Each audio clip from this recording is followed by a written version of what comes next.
Hi guys, welcome back to the channel. Today we got in a VW Transporter 2010. Engine management light is on and the glow plug light is flashing. So we have just done a code read on it, which I'll show you now. And then we're going to be looking into the EGR. So here is a report of the code scan, and as you can see there's multiple EGR sensor faults, and when you clear them, take out on road tests, they're the ones that come back. So we are now going to take out the EGR valve and see if it's coked up, see if we can see any damage, any blockages, and I'm going to show you how to get that out now. So the EGR valve is situated just there. See the electrical connector, EGR coolers attached to it. So first things we're going to do is take out this large intake pipe. We're just going to fold it around to the side to get it out of the way, and then we're going to get it out. So to start off with, just undo this Jubilee clip, get your big pipe out of the way, just fold it out of the way like that. Then we've got access to the top of the EGR and EGR cooler. We just take the electrical connection off.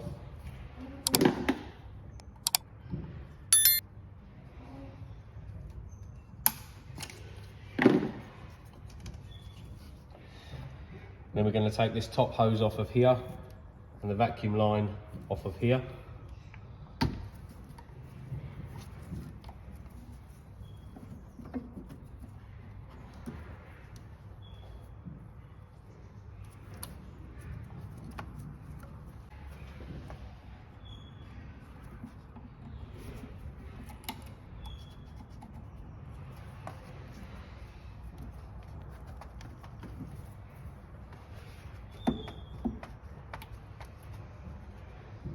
This is the EGR cooler, so you will get some coolant come out of there. What you can do, if you've got something handy, just to clamp the pipe, just so you don't lose too much coolant.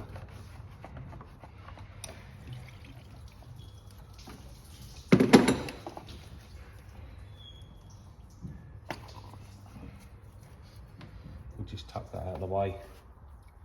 Okay, so now we've got the top pipe off, inlet pipe off, the electrical connection and the vacuum hose. Just going to stuff a bit of tissue in the throttle body there, just so we don't drop anything in it. And then we've got two 30 Torx bolts down the back here on the side, and then the flexi pipe that comes out the back here goes down to two 12 mils, which we'll take off. And then we're going to come around the side, and there's two 30 Torxes going in towards the engine, and then there's two pipes on the right hand side of the engine. Once all that is off, we should be free. So I'm just going to start and see if I can get these 12 mil nuts off of this flexi pipe at the back.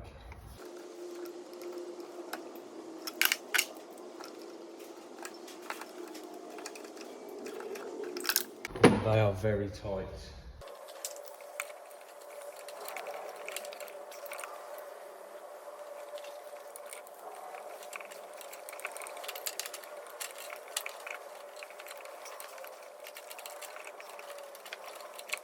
As you can see, those two 12 mils are very tight, and I've gone progressively bigger. So I started off with a quarter drive, ended up with a 3/8 on a long extension to crack those off.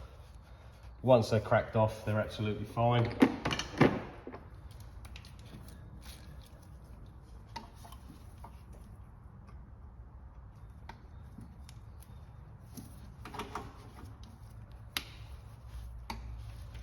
We can get the smaller ratchet in there so we can actually get them undone all the way.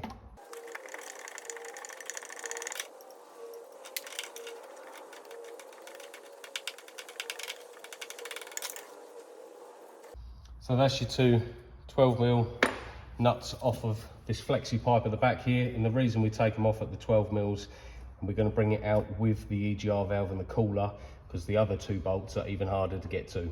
We can swap them and undo those. If we have to replace the unit, then we can do that whilst it's on the bench.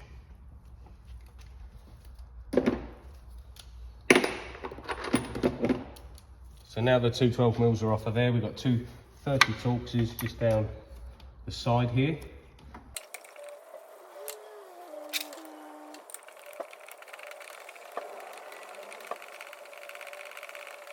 So that's our 2 bolts out the side, 2 bolts off the flexi pipe at the back. Now we can move over to the right hand side,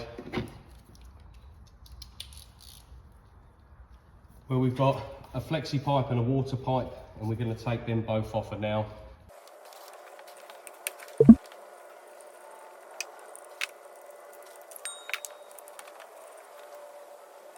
Okay, so the two Torx 30s out for the flexi pipe here, but the water pipe is actually Torx 20, slightly smaller.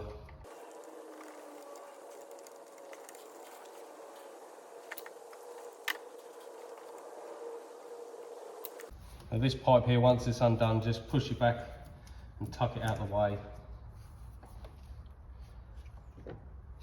So then we can get our hand down this back side here, and there's 2 more 30 Torxes.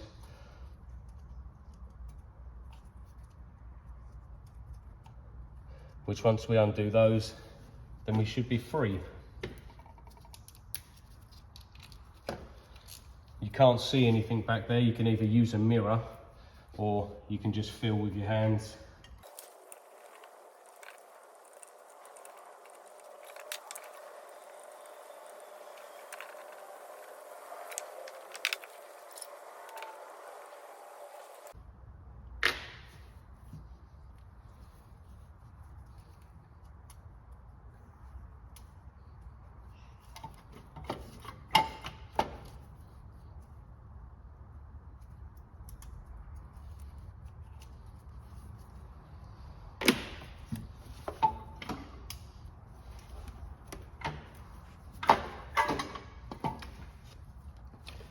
It would appear that this EGR has already been off at some point, because that bolt that's difficult to get to is not in there.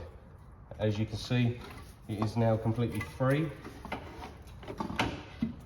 So now all we have to do is try and work out how to get it out of this little hole.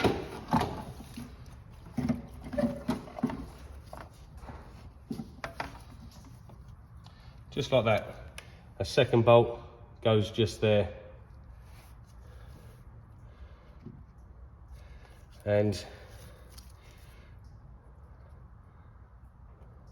this is your EGR valve and your cooler. And that's how you remove it.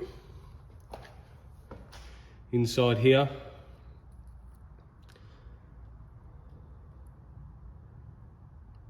can't really see in there, but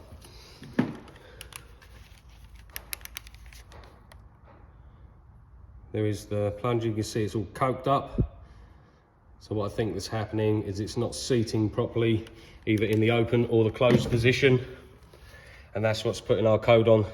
We will try and clean it out and refit it, see if that cures the problem. If not, you just buy this whole unit and put it back in, and that will cure all of your problems. Okay, now we have it on the bench here. We're just going to separate the cooler from the EGR valve to see how blocked it is, just by cracking off all of these 8mm. I'll just use a spanner on this one here because I can't get a socket on it.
Okay, now we've taken that off, you can clearly see that is quite blocked up. This is where the exhaust gases flow through and they get cooled by the water jacket inside here. But this here is very, very tightly compact in there. And this is the inside.